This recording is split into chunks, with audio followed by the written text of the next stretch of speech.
It starts with a body. So many strange stories do. But this one is different. This one sticks with you. On December 1st, 1948, a man was found on Somerton Beach in Adelaide, Australia. He was lying in the sand, propped against a seawall. He looked peaceful, almost like he was sleeping. He was well dressed, a suit, a tie, polished shoes. Everything was neat. But he was dead. The police came. They checked his pockets. There was no wallet, no identification, no money. Nothing to say who he was. This was the first strange thing. Most people carry something. A driver's license, a letter, a few coins. This man had nothing. They looked at his clothes. The labels were gone. Every single tag had been carefully cut from his jacket, his trousers, his tie. Someone had gone to a lot of trouble to erase his identity. This wasn't a robbery. His watch was still on his wrist. It was something else. A deliberate act of removal.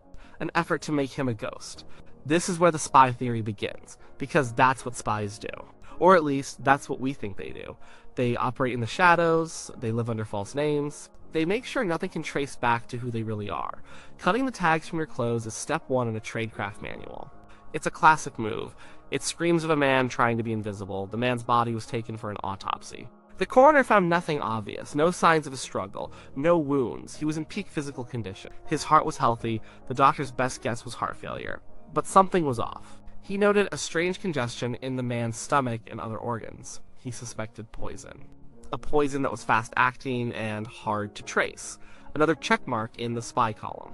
Poisons that mimic natural causes are a tool of the trade. For months, he was just the Somerton Man. A complete mystery. The police were stumped. They took his fingerprints and sent them around the world. And no matches. They published his photo in the papers. No one came forward to claim him. It was as if this man had simply dropped out of the sky. Then came the suitcase. A brown suitcase had been left at the Adelaide railway station cloakroom the day before the body was found. It went unclaimed. The police opened it. Inside they found more clothes, and just like the clothes on the body, all the name tags had been cut out. But they missed one. A laundry bag had the name Takeen written on it. The police chased this lead. It went nowhere. They couldn't find any missing person named Takeen. It was probably a dead end. At a false trail, but there was something else in that suitcase. A roll of waxed thread. It was a specific type of Barber brand thread. It wasn't sold in Australia at the time. It was the same type of thread that had been used to repair a pocket in the Somerton Man's trousers. This told them the suitcase almost certainly belonged to him. It also suggested he came from somewhere else. An outsider. The case was going cold. The man was a blank slate. But then, during a more detailed examination of the body, a pathologist found something they had missed. A tiny hidden pocket sewn into the waistband of the man's trousers. It was a secret pocket. A fob pocket. The kind of place you would hide something small and important. Inside was a small, tightly rolled piece of paper. It was printed with 2 words. To Mom should. This was the clue that blew the case wide open. And it's the clue that leads us directly to the coded message. Tamam should is a Persian phrase. It means it is ended or it is finished. The police discovered the words came from a famous collection of poems called the Rubaiyat of Omar Khayyam. The phrase is the very last thing written in the book. It's the final word. The police put out a public appeal. Had anyone seen a copy of this book with the last page torn out? The appeal worked. A man came forward. He said that right after the body was found, he had found a rare copy of the Rubaiyat in the back of his unlocked car. He hadn't thought anything of it at the time, and had just tossed it in his glove compartment. After seeing the appeal, he checked the book. The last page was gone. The words, Tamam should, had been torn out. The paper, the tear, the type of print, it was a perfect match for the slip found in the dead man's pocket. This was a massive break. The police now had the man's book. They hoped it would hold the answers. And it did, just not the ones they could understand. In the back of the book, written faintly in pencil, were 5 lines of capital letters. This is it. This is the heart of the mystery. The coded message, the police were looking at a cipher. They knew it immediately. This was not a random series of letters. It had a structure. Certain letters repeated. Others didn't. It was deliberate. They sent it to the experts. Australia's naval intelligence tried to crack it. They were some of the best code breakers in the country. They had spent years breaking Japanese codes during World War II. They looked at the Somerton Man's message. They came up with nothing. They said the message was too short to find a pattern. They couldn't determine the system used. The police didn't give up. They released the code to the public. Amateur sleuths and cryptographers had a go. Still nothing. The FBI in America was even consulted. They couldn't break it either. This is where the spy theory becomes almost impossible to ignore. What kind of person carries a code that top-level military intelligence can't break? Not a salesman, not a heartbroken lover. Professional codebreakers are trained to recognize all sorts of ciphers. If they can't crack it, it means one of two things. Either it's not a code at all, or it's a very, very good one. Let's consider the first possibility. Maybe it's not a code. Maybe it was just the random doodlings of a disturbed mind. Someone writing letters without meaning. But this doesn't feel right. The letters aren't random. There are patterns. The letter M starts 2 lines, and B appear frequently. It looks intentional, and the man himself seemed anything but disturbed. He was well-groomed, physically fit, and organized enough to remove all his tags and hide a clue. This does not seem like the work of a man writing nonsense, so let's assume it is a code. What kind of code? The most likely candidate is a one-time pad. A one-time pad is the holy grail of cryptography. It is the only truly unbreakable code. The system is simple. You have a key, which is a random string of letters. This key is used only once to encrypt a message. The recipient has an identical copy of the key to decrypt it. If the key is truly random, used only once, and kept secret, the resulting message is mathematically impossible to break without it. During the Cold War, one-time pads were the standard for spies. They were used to send top-secret messages back to headquarters. The pad itself could be a small book, a list of numbers, or even a specific text. The Rubaiyat of Omar Khayyam could have been the key. The code written in the back of the book might have corresponded to words or letters on specific pages of another, identical copy of the book. Or maybe the book itself wasn't the key, but a signal, a way of identifying oneself to another agent. Think about the situation. A spy, let's call him the Somerton Man, needs to pass on a message. He encrypts it using a one-time pad. The key is a document he and his contact both possess. He writes the encrypted message in the back of a copy of the Rubaiyat. He's supposed to meet his contact, pass the book, and the mission is complete. But something goes wrong. He's compromised. He knows he's being followed or is about to be captured. He can't let the enemy get the message, so he gets rid of the evidence. He throws the book into a random car. He doesn't want it found on his body, but he keeps one small piece. The Tamam Shud slip. Why? Maybe it's a signal. A message to his people if his body is found. A way of saying the mission is over, it is finished. Or maybe it was a way to identify himself to his contact if he couldn't pass the book. I am the man with the torn page. This scenario fits the facts perfectly. It explains the unbreakable code. It explains the book. It explains the torn piece of paper. But there's more. The book contained another clue. A phone number written on the back cover were the faint indentations of a number. The police traced it. It belonged to a young nurse who lived just a short walk from Somerton Beach. Her name was Jessica Thomson, though she was often known as Jestin. When the police showed her the plaster cast they had made of the Somerton Man's head and shoulders, her reaction was extreme. One detective described her as completely taken aback, to the point of giving the appearance that she was about to faint. She seemed shocked and horrified, but she denied knowing the man. She said she had no idea who he was or why he would be in Adelaide. The police pressed her about the Rubaiyat. She admitted that she had once owned a copy. She said she had given it as a gift to a man named Alfred Boxall during the war. For a moment, the police thought they had their man. They thought the Somerton Man was Alfred Boxall. They found Boxall alive and well. He still had the copy of the Rubaiyat Jestin had given him. He opened it for them. Inside, Jestin had written a verse from the poem, but the last page, the page with Tamam Shud, was intact. It wasn't the right book. This made things even stranger. Jestin was connected to 2 different men through the same rare book. She seemed to be the link. But she wasn't talking. She was evasive, she seemed scared. Her daughter would later say that she believed her mother knew who the Somerton Man was, and that his identity was known to a level higher than the police force. This is where the Cold War context becomes critical. We can't look at this case in a vacuum. We have to look at what was happening in Australia and the world in 1948. The Cold War was just heating up.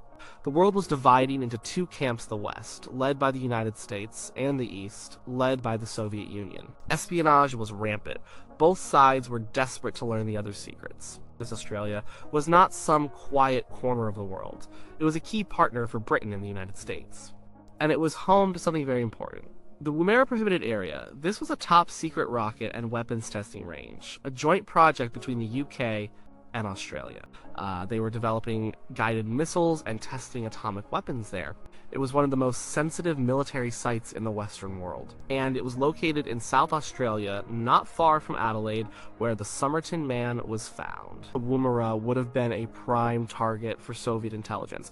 Getting information about the weapons being tested there would have been a huge prize. The Soviets would have needed spies on the ground, people to gather technical data, report on test launches, and recruit sympathetic scientists or workers. And we know, for a fact, there was a Soviet spy ring operating in Australia at this very time. This was later confirmed by the Venona Project, a top-secret Allied counterintelligence program that decrypted Soviet messages. The Venona cables revealed a network of spies in Australia, some of them operating out of the Soviet embassy in Canberra. They were active throughout the late 1940s, so you have a major secret weapons facility. You have a confirmed Soviet spy ring trying to penetrate it. And then, a mysterious man turns up dead nearby. His identity has been erased. He may have been killed with an untraceable poison, and he's carrying a code that professional military codebreakers can't crack. The pieces start to fit together. The Somerton Man could have been a Soviet agent. His mission could have been related to Woomera. He was either trying to pass information, meet a contact, or receive new orders. Something went wrong, maybe he was betrayed by his own side, maybe a deal went bad. Or maybe he was caught by Western intelligence who disposed of him quietly. Let's look at the code again from this perspective. If he was a spy, the lines of letters could represent anything. Well, they could be technical specifications for a missile, coordinates for a dead drop. Leoboixi, it, and some scab. People have tried for decades to find meaning in these letters. Some think they are initials. For example, Tip and Pen at P could stand for Want to Buy IBM Pan ETP. But this seems unlikely. It doesn't fit the context. Others have tried to link the letters to the Rubaiyat itself using a book code. For instance, the first letter W could mean the first word on a certain page, Zur the second word on another page, and so on. But no one has ever found a consistent pattern that works. The one-time pad theory remains the strongest. The jumble of letters is the encrypted ciphertext. Without the key, the original pad point, it is designed to look like gibberish. It is designed to be unbreakable. The fact that it remains unsolved after more than 70 years is, ironically, evidence in itself. It suggests the code was professionally constructed. It did its job. It kept its secret. The crossed-out second line, Mlioi, is also intriguing. In espionage, mistakes are deadly. A spy writing a coded message would be meticulous. Why cross a line out? Was it a simple mistake in encryption? Or did the message he was trying to send change? Did his orders get updated? Did he realize he was encoding the wrong information? Or maybe the line wasn't a mistake at all. Maybe the act of crossing it out was part of the code itself, a signal to the recipient. We will likely never know. For decades, this was where the story ended. A man with no name, a woman who knew a secret, and a code that could not be broken. But the story had one more chapter. In 2022, after years of painstaking work, researchers using modern DNA technology finally gave the Somerton Man a name. His name was Carl Charles Webb. He was not a foreigner, he was an Australian. He was born in Melbourne in 1905. He was an electrical engineer and an instrument maker. He had been married, but was separated from his wife. He liked to write poetry. Finding his name didn't solve the mystery. It deepened it. Why would Carl Webb, an Australian electrical engineer, end up dead on a beach in Adelaide with his identity completely erased? Why would he be carrying a secret code? His profession is a massive clue. An electrical engineer and instrument maker in the late 1940s had exactly the kind of skills that would be valuable for espionage related to a weapons testing facility like Woomera. He would understand the technology, he could interpret schematics, he could build or repair specialized equipment. He was not just some random person, he had a specific useful skill set. The fact that he was Australian also fits the spy narrative. The most effective spies are often locals. They blend in, they don't have an accent. They understand the culture. A Soviet spy ring wouldn't just send agents from Moscow.